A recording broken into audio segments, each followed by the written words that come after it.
and large in towns and cities. In the countryside, just below freezing. And so a frost as we begin things on Thursday. But Thursday promises to be a brighter, drier day for many. Plenty of sunshine. You can see down the spine of the country, still 1 or 2 showers for the extreme coastal parts of the country. And Friday, well, we'll see most of those showers die away. A bit more cloud rolls in from the northwest, and we'll see some outbreaks of rain in the far northwest. On Tonight Live, it's Mark Dolan in for Dan Wootton. My Big Question guests are members of one of the biggest British bands of all time. Alan Clark and Phil Palmer from Dire Straits are live at 10. In The Clash, should we legalise marijuana? Plus Nigel Farage on the Channel migrant crisis. Mike Parry and Beatles biographer Leslie Ann Jones on the career of Paul McCartney. And in my monologue, why do those running museums and art galleries in this country hate Britain so much? See you at 9. My name is Andrew Doyle. Join me every Sunday evening at 7 p.m. for Free Speech Nation. This is a show where we address current affairs and news stories of the week with the help of 2 wonderful comedian panellists. I brought in comics because I want to give it a lighter edge, and also they work for less. See you there.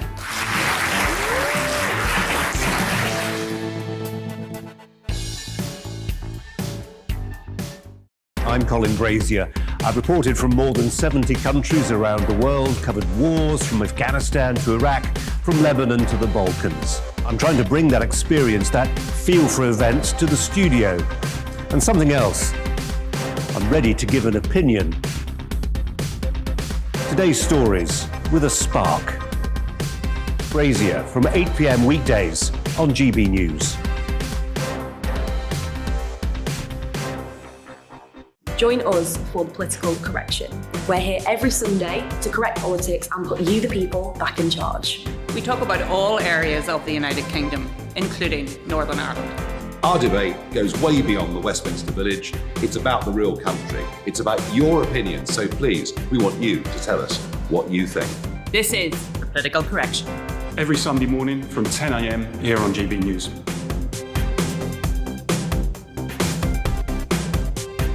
Hi, I'm Patrick Christies. And I'm Mercy Moroki. And we're hosting a show right here on GB News, 9:30am till 12pm, every single weekday, called To The Point. We're going to be talking about all the big issues that matter to you at home in Britain. Absolutely, whether it's holding politicians to account, discussing what's taking place in the Channel, banging on about law and order, we're not afraid to do the absolute lot of it. Yes, and if you're thinking it, you can guarantee that we'll be saying it. Make sure you're here 9:30am till 12pm, every single weekday, right here on GB News for To The Point.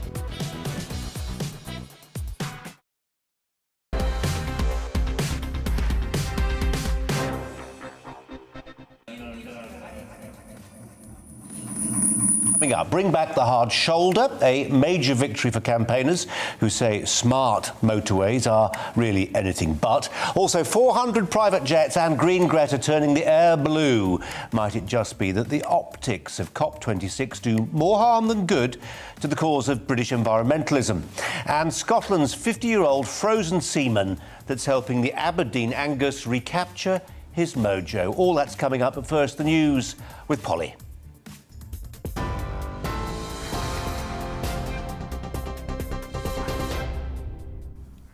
Good evening, your GB News headlines this hour. The Prime Minister has warned the doomsday clock is still ticking, but he's told the COP26 summit in Glasgow a bomb disposal team is now on site.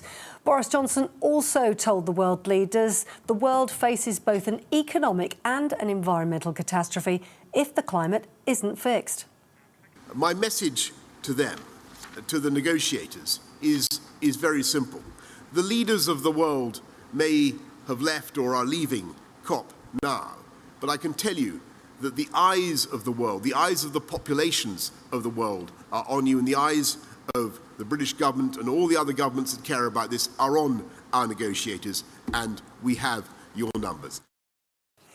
Meanwhile, the US President Joe Biden says it is a problem that China, Russia and Saudi Arabia didn't show up to COP26. But Joe Biden praised the power of young activists and told leaders that tackling climate change will bring economic opportunities. It's not just a moral imperative, it's an economic imperative as well. Investing in our clean energy future is an enormous opportunity for every country to create good-paying jobs and spur a broad-based economic recovery. As I've said, you've heard me say before, and my colleagues as well, when I think of climate crisis, I think of jobs. A British scallop trawler caught up in the fishing row between Britain and France is still being held by the French authorities, despite a suggestion by the Environment Secretary, George Eustace, that it had been released. France stepped back from its threat to impose sanctions against the UK as negotiations continue between the two sides. But the French President Emmanuel Macron had threatened to block British boats from the ports if the issue over fishing licences wasn't resolved. Investigators believe a train that crashed in Salisbury in Wiltshire couldn't stop at a red signal because its wheels slipped on the track. Two trains collided on the approach to a tunnel near the city station on Sunday. The Rail Accident Investigation Branch says evidence shows the driver applied the brakes, but it failed to stop. And Facebook says it'll shut down its face recognition system and delete the face prints of more than 1 million people. More than a third of the social media network's daily active users worldwide, that's about 640 million people, have opted in to have their faces recognised. In 2019, the company ended its practice of using the software to identify users' friends in uploaded photographs and automatically suggest they be tagged. You're right up to date. Now back to Brazier.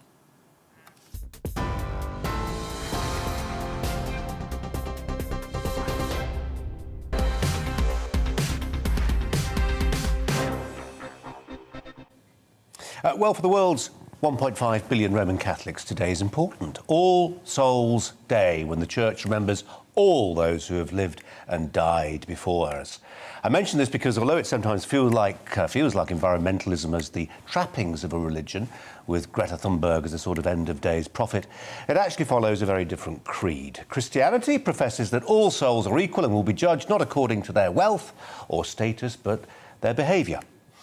That's not how environmentalism seems to work, and COP26 does seem to be doing an extremely good job of bearing that out. The whole thing is beginning to read like an extended parable.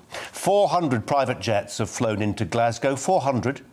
The public understands that after COVID, world leaders need to thrash things out in person, not on Zoom. But where does that leave the other 25,000 delegates, the likes of Leonardo DiCaprio? What role can rich and famous people play? Who elected them? The suspicion is that at COP, all carbon footprints are equal, but some carbon footprints are more equal than others. One of today's sessions, for instance, was chaired by the boss of Sky, who was recently found to be commuting to the UK from the US. Does COP26 have to be quite so big? Because size matters, doesn't it? Environmentalism often seems to require that we miniaturise our lifestyles, that we should wear sackcloth and ashes, sit in colder homes, take fewer holidays. And suddenly, here we are looking at the people who want us to have less, having more. We end up listening to the founder of Amazon, claiming to have had a sort of biblical revelation in space, the sort of looking down from on high perspective that's easily found if you are the world's richest man. I was told that seeing the Earth from space changes the lens through which you view the world. But I was not prepared for just how much that would be true.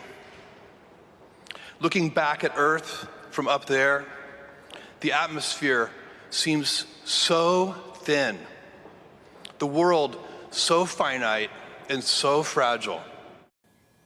And because all mainstream parties agree that COP is vital, that every news channel says you need to watch events unfold with the degree of attention once reserved for papal decrees, the natives are getting restless. Because if the British are anything, they are world-leading truffle hunters of hypocrisy.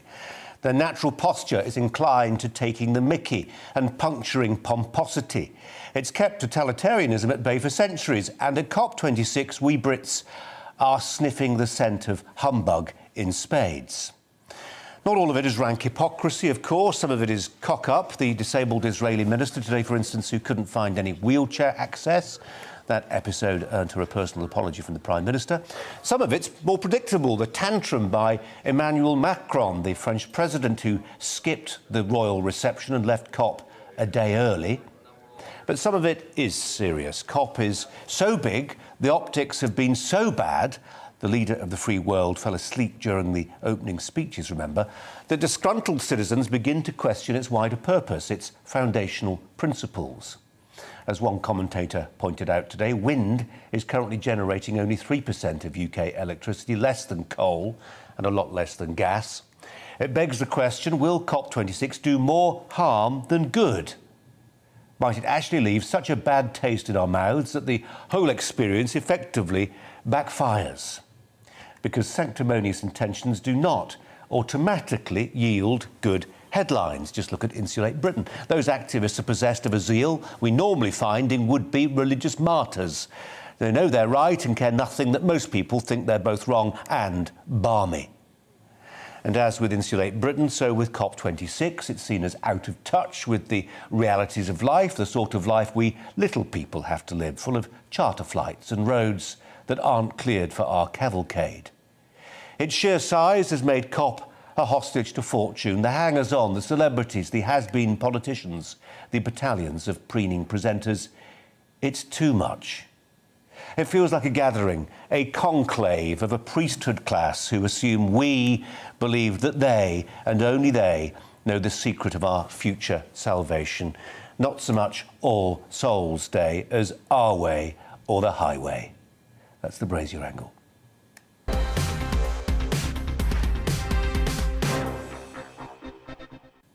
Joined now by Spiked Online's chief political writer, Brendan O'Neill, who's written about this in the past 48 or so hours. Brendan, welcome to you. What do you make of it all?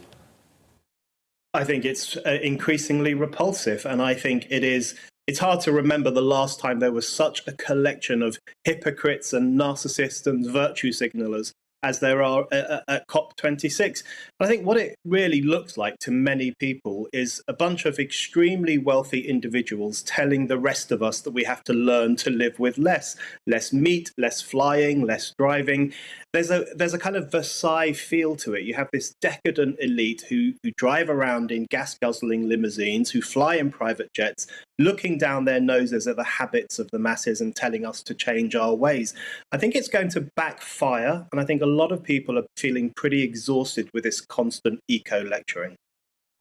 I suppose they would say they could do no other, Brendan. If you've made the decision to arrive there in purpose, and let's say you're the President of the United States, and that comes with the cavalcades, that's just a thing. The alternative was just not to do it in person at all, to do it by Zoom.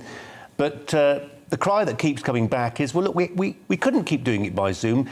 Sometimes results are better if you physically get to look somebody in the eye, grip their hand in person, and things are different that way. Yeah, I'm bored with Zoom stuff as well. We've all been doing that for the past 18 months, and real life meetings are preferable to Zoom meetings. That's very true. But the problem is, I mean, in a sense, the problem is not just the hypocrisy on its own. It's the fact that this is being, what's happening is that they are using this stage to tell the rest of the world that it's time to tighten our belts.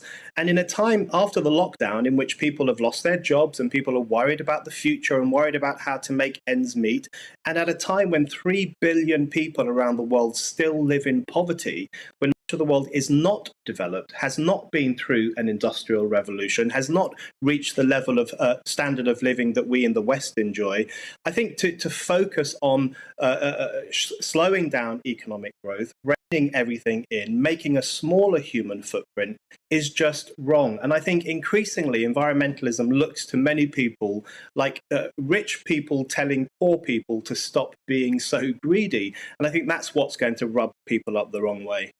I mean, they will point to what already they would say are substantive achievements, 30% cut in methane by the end of the decade, a plan to reduce deforestation. I mean, in a sense, you're not saying that the optics are terrible, as I've just said. You're saying, actually, it's what they're trying to achieve, regardless of how they achieve it, that's at fault here. Something like stopping deforestation will stop some people industrialising in a way you feel fit.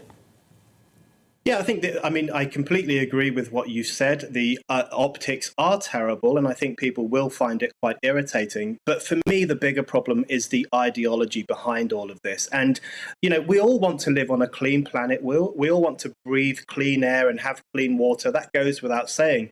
But the environmentalist ideology has become an ideology of restraint, an ideology of lowering people's horizons and making people learn to live with less. That's what it's all. That's now what it's all about. And I really do think that in a world in which people don't have the standard of living that we have, that's really a bad ideology to promote. The hysteria and the hyperbole around COP26 is a problem too. You have people talking about the end of the world and the coming apocalypse and the heat death of the planet. These are wild exaggerations. And I think the argument we should be making is, how do we increase economic growth? How do we increase industrialization? How do we liberate all human beings from poverty? That ought to be the focus of world discussion rather than reining everything in and shrinking the human footprint.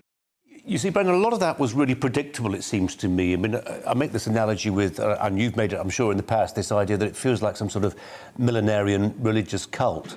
But when you get so many predominantly alpha males and females in a room together, and they're all trying to stress portentously just how close to the end we are, then you are going to end up with repeated invocations of the clock ticking down to midnight and all this other stuff. And it's going to sound achingly, ponderously similar. And the sort of thing, we are going to feel that the fingers are being wagged at us. That was very, very predictable, because they're all essentially peddling the same message. That's right. There's an extraordinary amount of conformism around this issue. And you're right, they all try to outdo each other in the apocalypse stakes, who can make it sound as scary as possible. It's really a competition of catastrophism. That's what's happening at COP26. Who can sound the scariest? And Greta Thunberg is right there at the very top when she says our house is on fire, the planet is on fire, which is just not true. But, I think one of the things that has worried me most was Boris Johnson, when he said the doomsday clock started ticking when we invented the steam power, when we started burning coal, essentially when we had the Industrial Revolution. To me, that is the most offensive, disturbing and ridiculous thing Boris Johnson has ever said. The Industrial Revolution liberated humanity from poverty. It extended our life expectancy. It gave us cities. It gave us democracy. It gave us education. And people around the world deserve their own industrial revolutions too. So this turn against modernity, against the industry itself, I find that deeply disturbing. And I'm very worried that our Prime Minister is pushing that kind of message. If he wants to disinvent the Industrial Revolution, go and live in a cave, that's fine for him, isn't it? But don't make the rest of us do it. Brendan, really appreciate your time. Thanks a lot. Well, let's turn to our political editor, Darren McCaffrey, who's at the summit in Glasgow. Darren, we were rather overdoing things for effect there, but there is that gathering sense that the optics don't look great. It started yesterday. The worst possible image of the president falling asleep, the American president falling asleep during the opening speeches. There's been more of it today, but I suppose to take the other view, there will be people pointing to some fairly substantive developments. Yeah, I think in many ways, Colin, we've seen an awful lot of peacocking, haven't we, over the last 2 days with world leaders, celebrities.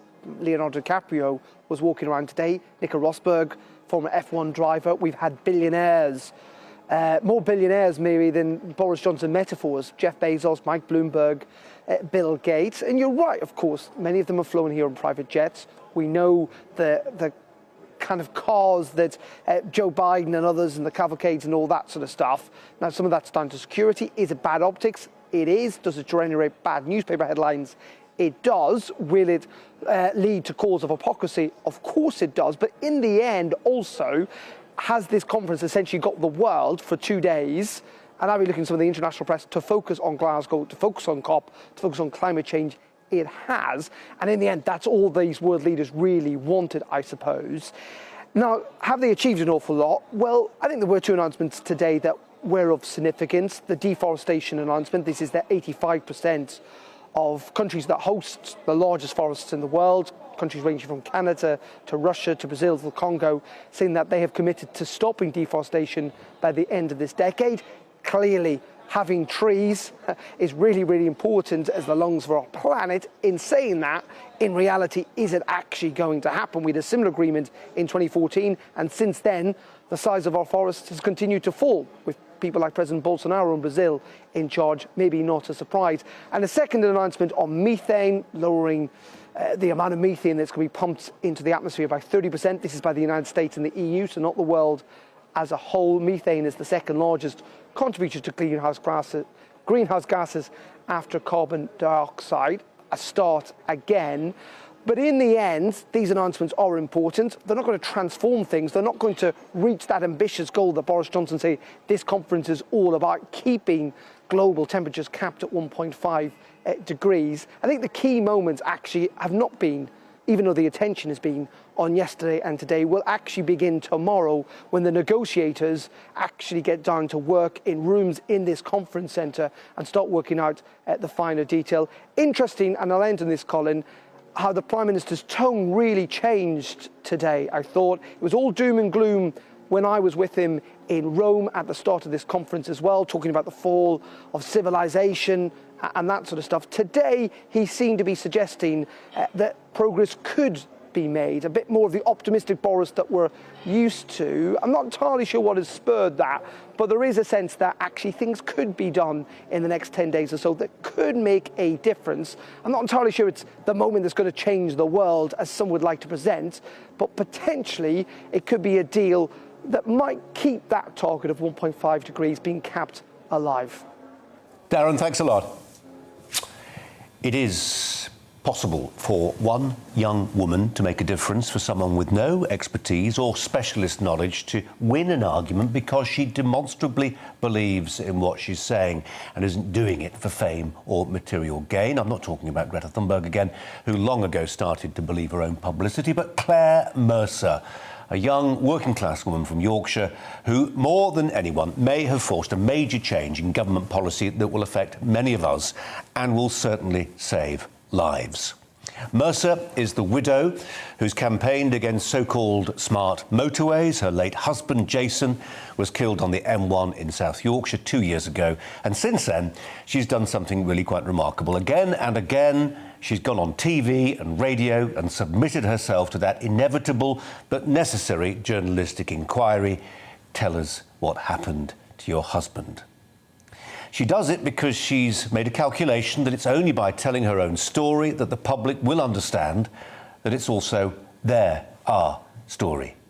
She's grasped, even in the midst of grief, that there is a media sweet spot, perhaps bittersweet spot is a better way of putting it, that makes her story resonant. What happened to her late husband happened only recently, and that makes her testimony before the media microphones all the more powerful. Jason Mercer stopped on the hard shoulder near Sheffield after a minor collision, only for a lorry to hit him and another motorist. There was nowhere to escape. The hard shoulder really was a hard shoulder with a 30-foot drop on the other side of the barrier. Well, yesterday, Claire was outside Parliament, part of a media stunt designed to persuade MPs to ban smart motorways. And unlike a lot of the protests that happen in the shadow of Big Ben, this one might just work, might just have worked. Because yesterday, MPs on the Transport Select Committee announced that no more smart motorways should be created until their safety can be ensured. They particularly criticised the government's decision in March to embrace all lane running where the hard shoulder is permanently removed, and they want effectively a 5-year-long pause in the rollout of hard shoulder-free motorways. There is another side to this argument, of course. Transport officials point out that traffic volumes keep rising, as does the reliability of cars and lorries. That meant they felt comfortable doing away with the hard shoulder and replacing it with a succession of refuge areas 1.6 miles apart. The system relies on cameras and lane closure signals. But as Claire Mercer points out, the former don't always work and the latter are not always obeyed. It's believed 38 people died on smart motorways between 2014 and 2019. More than 200 miles of our motorway network now have no hard shoulder, and the current plans envisage that to double by 2025. The Transport Select Committee wants that plan putting on hold. They are demonstrably right to urge caution, although they express it in parliamentary language. Claire Mercer, unelected but emotionally invested in the most profound way, was more explicit yesterday. She pointed out that if the government doesn't abandon its smart motorway experiment, the death toll will continue to rise. There was, she warned, nothing to stop the next crash from involving a coachload of school children. Well, let's turn to the Conservative MP, Carl McCartney, who sits on the Transport Select Committee. Carl McCartney, thanks for your time. Do appreciate it. Were you moved by the words of Claire Mercer in particular? How much did what she had to tell you, and others too, really sway you on this? Good evening, Mr. Brazier. Yes, I was, as were my other colleagues on the Transport Select Committee. But some of us, myself and the chairman, Hugh Merriman, have been on the Transport Select Committee for quite some years. And back in 2016, we actually had a very similar series of witness sessions and wrote a report back then, having looked at smart motorways or all-lane running motorways, which have been brought in as far ago as 2006. And we tried to hold the government to account in 2016, and were told that they would make changes, that the technology was on its way and would all be working and all singing and all dancing. And we get to 2021, and the story hasn't really changed at all, and the technology doesn't work. And unfortunately, Claire and Mercer and lots of other people have been badly affected by decisions being made by bean counters, basically, which is basically trying to ease congestion on the cheap. And ultimately, my view is that actually we shouldn't have any motorways in this country without hard shoulders. They should all have hard shoulders reinstated. But to do that without dramatically reducing traffic volumes means you're going to have to start building more motorways, widening the ones that we have, presumably. Indeed, and I don't see any problem with that. At the moment, the motorist pays what used to be called road tax, is now vehicle duty, but also pays, obviously, the fuel that we all buy and put into our vehicles. That all goes to the Exchequer, to the Treasury, and they get 35 billion a year. Never mind the VAT that they're currently receiving as well. But only 11 billion gets spent on our roads in this country. So I would say, spend a bit more of that 35 billion on improving our motorway network. Yes, it's busy. Yes, we need to ease congestion, but there's no harm in putting in extra lanes and having a hard shoulder as well. Yeah, I mean, you're right about the road tax. It certainly feels like, along with the fuel tax, a cash cow, doesn't it? A revenue raiser as much as anything else, and it's going in different directions, not necessarily being spent on roads. Am I right in saying that you are saying that there's no amount of fine-tuning that can change this? The principle is fundamentally flawed from the outset? Exactly, Mr. Brazier. That's exactly what I'm saying, because one of the things that we've learned is that the cameras, the CCTV cameras, the IT, the tech that's used, although it doesn't work all the time, even when it does work, it's not that people are sitting in rooms, that controllers are sitting in their control room looking at banks of TV camera images. It's actually they're waiting, or the artificial intelligence is waiting, not for an accident or an incident to happen for them to see it. They're actually waiting for the traffic to queue up behind that incident in whatever lane that might be. So it's not even that the immediacy of something happening is then recognised. They're waiting for the traffic to back up behind it and for congestion to be caused before anybody takes notice and then starts closing lanes and calling the emergency services. And one of the other reasons that I don't think that not having a hard shoulder is helpful is that the emergency services then have to get to an incident or to a breakdown or whatever it might be. And if you've got all lane running, there's a real problem in getting emergency services quickly onto the scene of whatever the incident or the breakdown might be. I was going to make the point about emergency vehicles. I've seen that happen. Many people who go on smart motorways have seen exactly that happen, haven't they? I can't remember, Carl McCartney, an instance of government policy that has cost so much, which so many ordinary folk can see is riddled with folly, doesn't work at a basic level, and yet which government and Whitehall has persisted with. I'm really struggling to find something akin to it. It feels out there on its own. I think a lot of people struggle to understand why government has had quite such a tin ear on this one. I mean, it's one of those subjects you've only switched on the talk radio shows, and people are animated and exercised by this to a degree the likes of which you don't really find on almost anything else. Indeed, and it seems the top brass at Highways England, as it was formerly known, now known as I'm trying to remember its new name actually, is when it was Highways England back in 2016. Obviously, they advised the Department of Transport and ministers. I think they've been badly advising them. The top brass at National Highways, as it's now called, still rigidly stick to their reasoning that they think it's a good thing and that they're safer. But anybody who's ever broken down on a motorway where there is a hard shoulder. It's not a nice place to be. I've changed tyres and wheels on the hard shoulder. I've had to wait for emergency services when I couldn't get some of the wheel nuts undone at 2 o'clock in the morning, and it's not a nice place to be. And that wasn't a busy motorway. It's just, you don't want to be there. Now imagine if that's when you're on an all-lane running motorway and you're stuck there and there is no refuge and you can't get anywhere, and you're relying on somebody not seeing you broke down, but actually traffic backing up behind you to actually alert them that there's an incident that they need to send somebody to sort out. It's certainly, and that's one of the reasons why during this latest investigation that we had, that all the witnesses that came in front of me, I asked them if they themselves had personally ever broken down on a motorway. And it was very telling that all those at the top, they don't seem to spend much time on the motorways, or certainly not in cars that might break down. But that's not the experience of most people in this country. We all drive different age cars. You can have a brand new car that can break down. And my view is that actually we want our road network to be the safest it could be. And I don't perceive that all-lane running or the misnomered smart motorways are the safest provision of the road network in this country. Carl McCartney, a lot of sense. Appreciate you sharing your thoughts tonight. Thanks a lot. Well, now voting is underway in Minneapolis in the United States on a motion to decide whether police officers ought to be replaced by so-called peace officers. They would effectively be social workers working not for the police or the police department, but a new Department of Public Safety.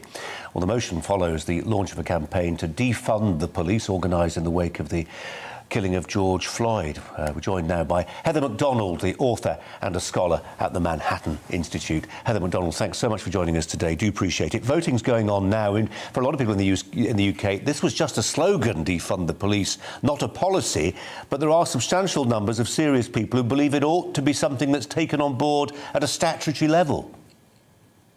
Well, we actually have a de facto defund the police. The Minneapolis Police Department, where the vote is happening today, is down by a third of their police force because there's been so many early retirements, people that are resigning. Why? Because a police officer's job in the U.S. today is really a matter of hell. They find themselves routinely assaulted, cursed at, fecal matter thrown at them because of this phony narrative of police racism that is not compatible with the facts. Nevertheless, police officers in Minneapolis and elsewhere responding to this phony narrative have backed off of proactive policing, and we've seen the results. Last year in 2020 was the largest percentage increase in homicide, 30% increase in the U.S. history. The result has been thousands more Black lives that have been taken in these insane drive-by shootings, to not a peep of protest by either the left-wing mainstream media or the so-called Black Lives Matter movement. Which is why, Heather, some of the strongest voices that are emerging on this, demanding more police funding and tougher action, are actually coming from inside the black community itself. Absolutely. Every time I go to a police community meeting in the inner city in the United States, whether it's in South Harlem, South Central Los Angeles, the west side of Chicago, what I inevitably hear from those good, hardworking people is, we want more police, we want more enforcement, we want the drug dealers off the corner, we want the kids that are hanging out by the hundreds, fighting, engaging in disorderly conduct, threatening elderly people, we want them off the corner. Whatever happened to truancy laws, whatever happened to loitering laws? Well, I can tell you, Colin, what's happened to those laws. They are not being enforced because of a pernicious concept in the United States, one that is also effect in Britain, in Great Britain, which is disparate impact. The fact is, you cannot enforce the law in this country without having a disparate impact on minorities. That's not because the criminal justice system is racist. It's because there are highly different rates of criminal offending and criminal victimization. In the United States, Blacks die of homicide at 13 times the rate of whites between the ages of 10 and 43. They're not being killed by the police. They're not being killed by whites. They're being killed by other Blacks. That disparity means that every time the police go to a shots fired call in the inner city, they're being drawn to minority neighborhoods, being given the description of a minority suspect if anyone is cooperating. The only way they can enforce the law is produces an inevitable disparate impact, but that does not mean that policing or the criminal justice system generally is racist, and that's true in Great Britain as well. Heather, there are undisputably elements of your analysis which you can superimpose. You can take it across the Atlantic and superimpose it on the UK. And we've got some of the same sloganeering, some of the same analysis that's coming from the same types of people in academia and elsewhere, that sort of grievance culture. But there are limits on the analogy, surely. I mean, we are two very different legal systems. We are two very different countries. I mean, yes, the direction of travel seems to be broadly in the same direction, but we are a long way behind from anything like what's happening in Minneapolis, for instance. Well, absolutely. Our rates of gun crime are, you don't have gun crime. There you've got knife crime. There is nothing like what drive-by shootings occur anywhere else in the world. Every day, dozens of blacks are killed in drive-by shootings, every single day. The media ignores virtually all of those deaths because they're not taken by cops. They're not perpetrated by cops. They're perpetrated by other blacks. This country would rather turn its eyes away from the family breakdown in the inner city that is driving these insane shootings when you have 13, 14, 15-year-olds arriving at a corner, jumping out of a car, spraying bullets wildly across the sidewalk without giving any concern to who they may be shooting, whether it's children in Minneapolis to return there. You've had several, in 1 month, you had 2 children, a 6-year-old and a 9-year-old girl, who were shot in the head and killed. You had a 10-year-old boy who was shot in the head. He's going to be a vegetable for life. He's brain dead. These things never get covered because they're part of the breakdown in the inner city. They're tragic. They're savage, they're brutal, and they are unmet anyplace else. You put it really well, and it's a story that's worth telling. We'll keep across the results of that vote in Minneapolis and reflect on what it might mean, not just for the States, but also for the UK in time as well. Heather MacDonald joining us there from the Manhattan Institute. Coming up after the break, we're going to be reflecting on Culture Clash with Andrew Doyle and looking in particular at one former famous actor and what he's allowed to say or not.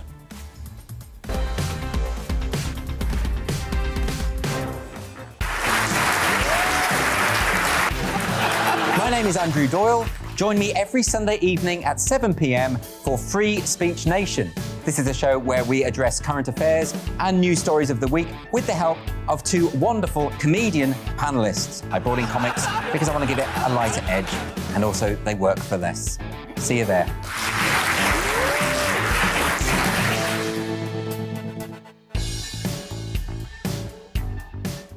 I'm Colin Brazier. I've reported from more than 70 countries around the world, covered wars from Afghanistan to Iraq, from Lebanon to the Balkans. I'm trying to bring that experience, that feel for events, to the studio. And something else. I'm ready to give an opinion. Today's stories with a spark. Brazier from 8 p.m. weekdays on GB News. Join us for the political correction. We're here every Sunday to correct politics and put you, the people, back in charge. We talk about all areas of the United Kingdom, including Northern Ireland. Our debate goes way beyond the Westminster Village. It's about the real country. It's about your opinion. So please, we want you to tell us what you think. This is the political correction. Every Sunday morning from 10 a.m. here on GB News.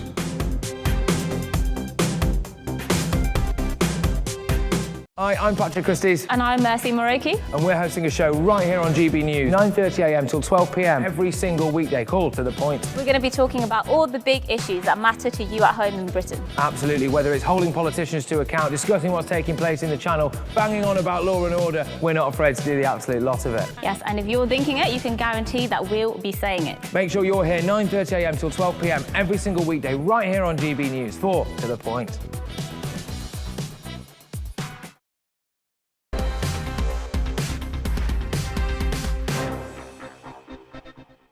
Time for Culture Clash now, and if ever there was an example of what sometimes amounts to the new po-faced Puritanism that's been foisted upon us by the young and the woke. This is it. For today, it's emerged that staff at the Old Vic Theatre in London have had their say and decided they don't much like the views of the director of a musical, Terry Gilliam, no less, he of Monty Python fame. His thought crimes, to the minds of some staff at the venue, included enjoying the work of the comedian Dave Chappelle and wondering aloud if some innocent people had been caught up in allegations made by the Me Too movement, for which Andrew Doyle, he must be cancelled.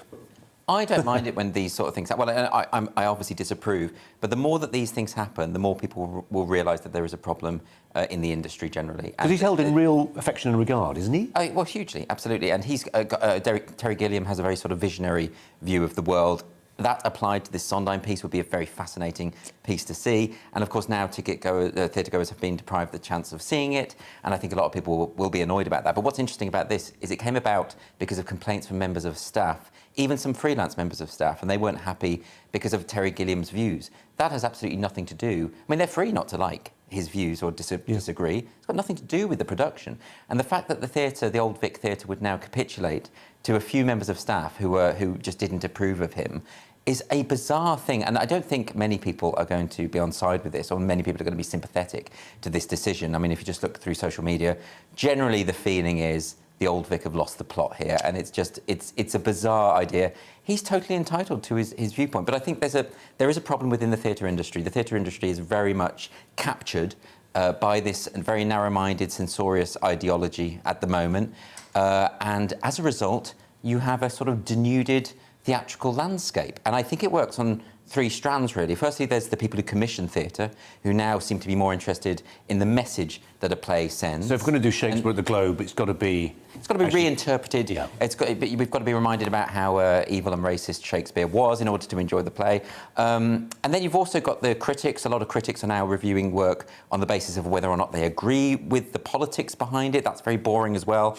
And then you've got artists and writers who are self-censoring because they're thinking, well, I won't get anything on. If I do anything remotely subversive, it's not going to go anywhere. And what you end up is a very anodyne theatre industry, which is producing boring work on the whole. You know, I'm an avid theatre goer, but I tend not to go now because I just don't want to be lectured at for an hour and a half about what opinions I'm meant to have. I probably go less than you do, but the last 2 or 3 times I've been, it's just felt like a sociology lecture. That's all it is. It's all it is. And really because everyone is in lockstep in terms of either because of what they actually believe or what they know is the high status opinion that they should be expressing. In the incredibly unlikely event of Julie Birchall watching, do come on, Julie. We'd love to talk to her about... She did a play.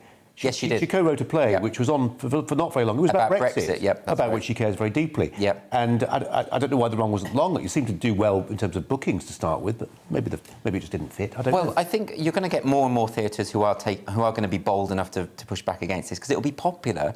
Because at the moment, you know, people love the theatre, but it feels a lot like you're going to watch state-approved art. It's that kind of bland, and we just want...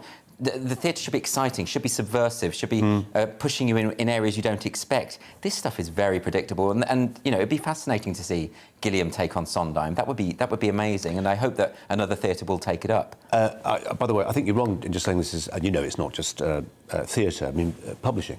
I've seen several instances there of people quite junior in the office who say, actually, why are we working for a publisher who's publishing X? And then the boss, the whole hierarchy at that point dissolves. It's bizarre that they have the power, though. Yeah. Because at that point, surely the boss should say, OK, well, if you don't like working here, don't work here. Off you go. Yeah. We're going to reflect now on one of England's most beloved painters, depicting scenes of drunkenness and debauchery in the 18th century among all classes of society, and some images which wouldn't look necessarily out of place in... Who wrote this? In many of our town centres on a Saturday night in 2021. It wasn't me. But now William Hogarth, who famously painted this satirical portrait of married life, lots of others as well, Ginelli and Rake's Progress, is at risk of being cancelled. Curators at Tate Britain, which is exhibiting some of Hogarth's work, say the subjects of his paintings are, quote, drunk on the spoils of slavery, and that his work also depicts sexual violence. Of course it does, Andrew. It's Hogarth. Well, it's Hogarth, exactly.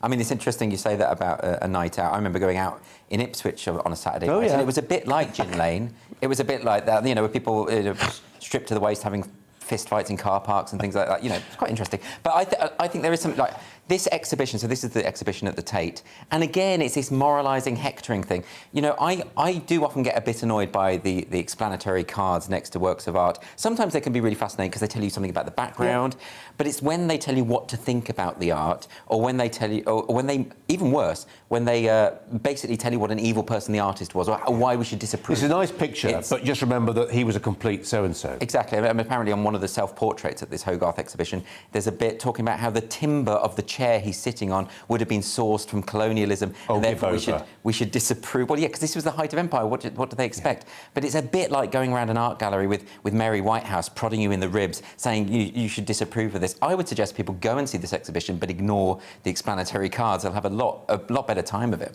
Good night in Ipswich, was it? Yeah. Oh, always. Andrew, thanks a lot. Coming up a little later on, the Scottish farmers who've saved Aberdeen Angus steaks, that's slightly overwritten, but they've done something quite impressive by raising cattle using sperm frozen in the 1960s. Stay with us.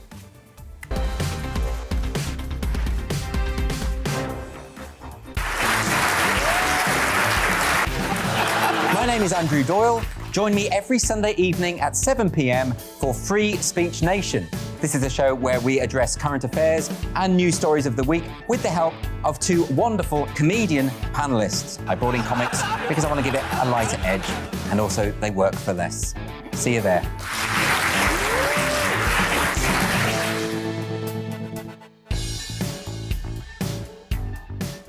I'm Colin Brazier. I've reported from more than 70 countries around the world, covered wars from Afghanistan to Iraq, from Lebanon to the Balkans. I'm trying to bring that experience, that feel for events, to the studio. And something else. I'm ready to give an opinion. Today's stories with a spark. Brazier from 8 p.m. weekdays on GB News. Join us for the political correction. We're here every Sunday to correct politics and put you, the people, back in charge. We talk about all areas of the United Kingdom, including Northern Ireland. Our debate goes way beyond the Westminster Village. It's about the real country. It's about your opinion. So please, we want you to tell us what you think. This is the political correction. Every Sunday morning from 10 a.m. here on GB News.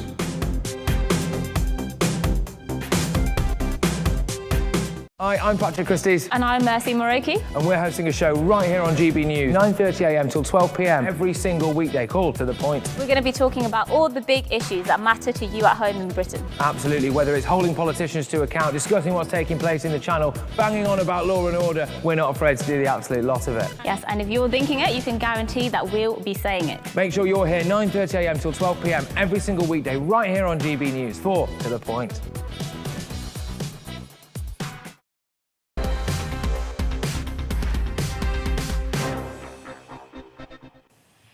Claire Foy, the lovely Claire Foy, has sparked a debate about the roles women should play on screen. The star of The Crown and Wolf Hall says actresses should be happy to play wives and mothers and less obsessed with playing action roles in which they are essentially, quote, just men. She was speaking to the magazine Harper's Bazaar, and Foy said that actresses who avoided playing maternal or spousal characters, quote, underestimate the fact that women have for centuries been wives and mothers and still are. That's denying our entire history of what it means to be a woman. She went on, I'll just quote this at length, it's quite interesting. If you can give them a voice, you should, instead of just making all these female characters that are basically just men, but look like women, the superhero women who can fly, punch women in the face, that sort of stuff. Joining me to ponder on this, the commentator Angela Epstein. Angela, nice of you to join us this evening, appreciate it.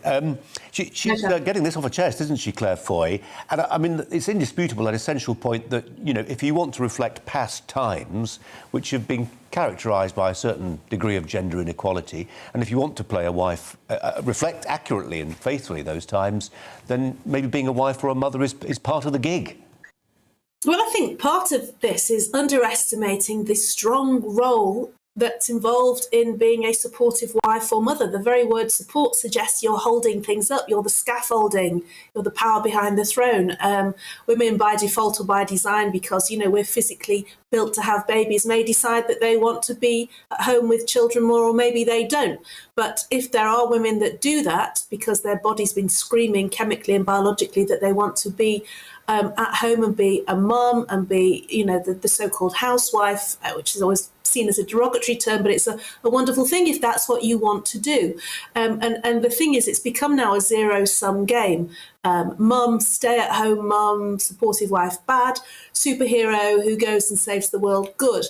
You know, biology doesn't make us unequal, it just makes us different. And, you know, when it comes to brawn and physical strength, that's where men sort of, you know, they nail it. And yeah, I mean, I just loathe the tokenism that goes with, well, we have to have female superheroes as well as male superheroes, or we have to have a dad on paternity leave and a mum that goes to the office. You know, society is a mosaic of all sorts of people, and it's ridiculous that we have to sort of deride and dismiss women who want to be those supportive roles and want it to be reflected in the films that we watch. You get that you saw that sort of moral relativism recently with the debate about James Bond and whether James Bond could ever be a woman. And you know, what was it? The actor who plays James Bond said that actually there should just be a woman who plays a James Bond type character, not an actual female James Bond.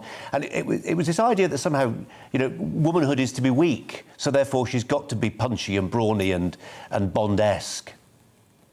Absolutely. I mean, and you know, look at the supportive men throughout history. Dennis Thatcher, the Duke of Edinburgh, the people that walked two steps behind the women in their lives who had the more prominent public roles. They weren't weak men. They just had a different position in the dynamic of the relationship. I mean, it's interesting, Colin, that you mentioned the Bond films. It's obviously very topical. I mean, I'm a huge Bond fan. I've read all the books. I love Ian Fleming's work. You know, before you even get to the films, I'd advise anyone to look at the books.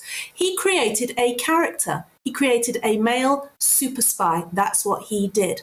And it's just such boring tokenism, such you know, censorious tokenism as well, to sort of suggest that just because a part's written one way, that we have to subvert it in order to keep everybody happy.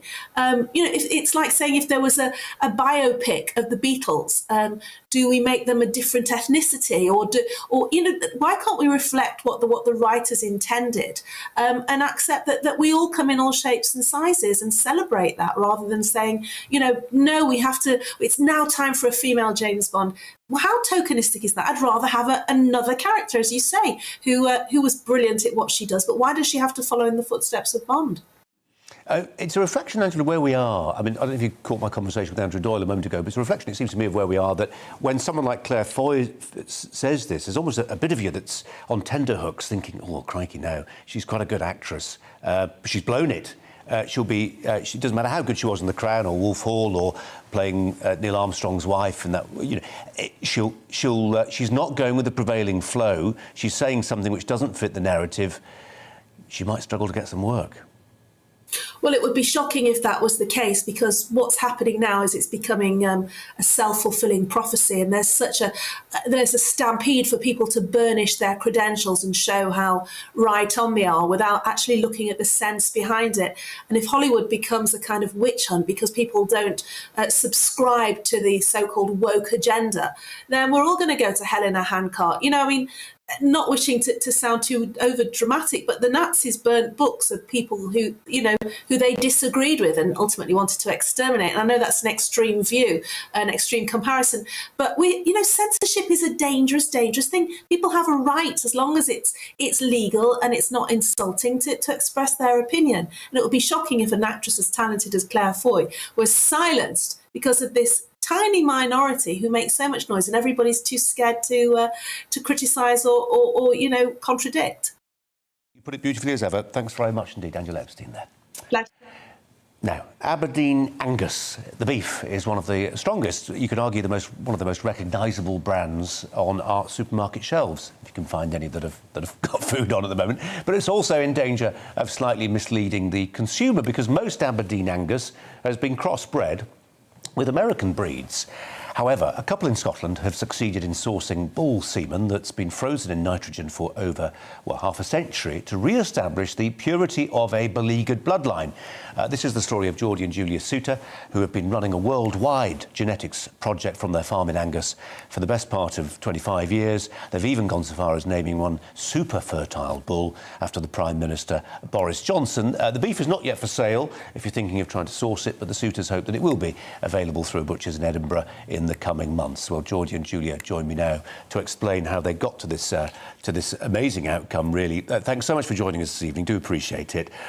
Let's talk about the semen to start with. More than 50 years old. It lost, I read, some of its fertile potential, but still did the job. Yes, it does. To a degree, it loses some of its motility, but it's still perfectly capable of impregnating cows. Motility, that was the word I should have been using, not fertility. We're talking about a bull in this particular instance. Julia, just in terms of how beleaguered or otherwise the breed is, the breed as was, I mean, people lose sight of the fact, I suppose, sometimes that farmers will crossbreed with hardier, more productive species or subsets of species to get exactly the beast that they want, that's got more meat or can survive on a different type of diet. And when you do that, of course, the yield increases and that's all wonderful, but you lose something of the original breed.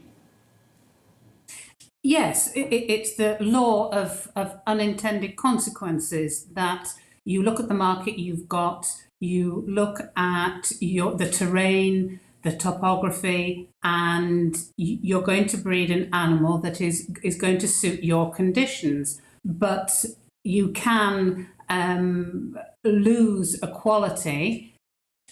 The Aberdeen Angus were always known for the quality of the beef. If you introduce other breeds, that could be the sufferer, along with the fact that there was work done by the sugar lobby in the 70s that tried to promote beef fat as unhealthy, whereas now we know that the unhealthy nature of our diet comes from the sugar itself. And so fat has been demonised. And the one thing that the native Aberdeen Angus has in spades is the succulence with the fat, with the taste.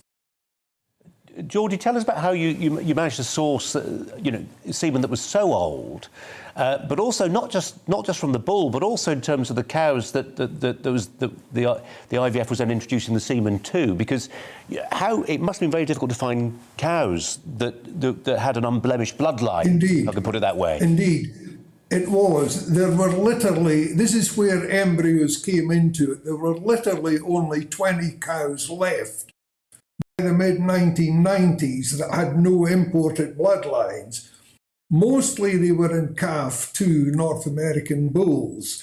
So it took us more than 10 years to acquire all the existing cow families that were left in existence. And we sourced semen from any source we could, including the rare breeds. We got some semen from them in the early days. They had a library, and the embryos, whilst we sent a lot abroad, we could also expand the herd quicker, because on a good day, a cow will produce 6 to 10 embryos. So potentially, rather than have one calf a year, you're multiplying the genetics a lot quicker. Julia, I just wondered to what extent this was a commercial proposition and how much this was just about sustaining and preserving an amazing and well-known rare breed. I mean, there are farmers throughout the UK doing amazing work to make sure that rare breeds that have a limited commercial future survive. What was it for you? Was it commercial, or was it something a bit more nostalgic? It was really the nostalgia for Geordie, who was training to be an auctioneer years ago, moved into other fields. He was involved in the whisky industry. And when he came back, he found that the model of the Angus had changed. And for him, he wanted to re-explore the benefits of the type of Angus that that was really one of Scotland's premier exports going back 100 years or more, and it was interesting timing in that it was part of Scotland's premier history meeting modern technology with the advent of home computers.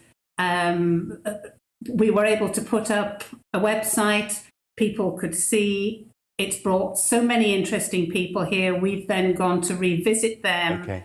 It's, Julia, I'm sorry. It wasn't about nostalgia, We're it's right about quality. Time, I'm afraid, but it's a lovely story. Julia and Geordie Souter, thanks ever so much. Mark Dolan is next. Stand by.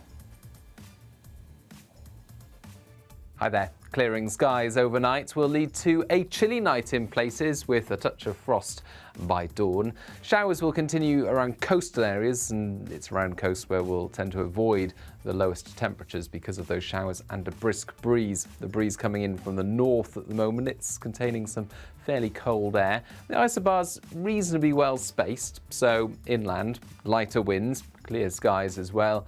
Well, that will lead to that chilly night. But around coastal areas, showers will continue, along with a bit of a breeze, Northern Ireland, parts of West Wales into Cornwall, northern Scotland, and increasingly down this North Sea coast of northern England and eastern Scotland. Otherwise, inland, temperatures dipping into the low single figures, perhaps a little below freezing in one or two sheltered spots.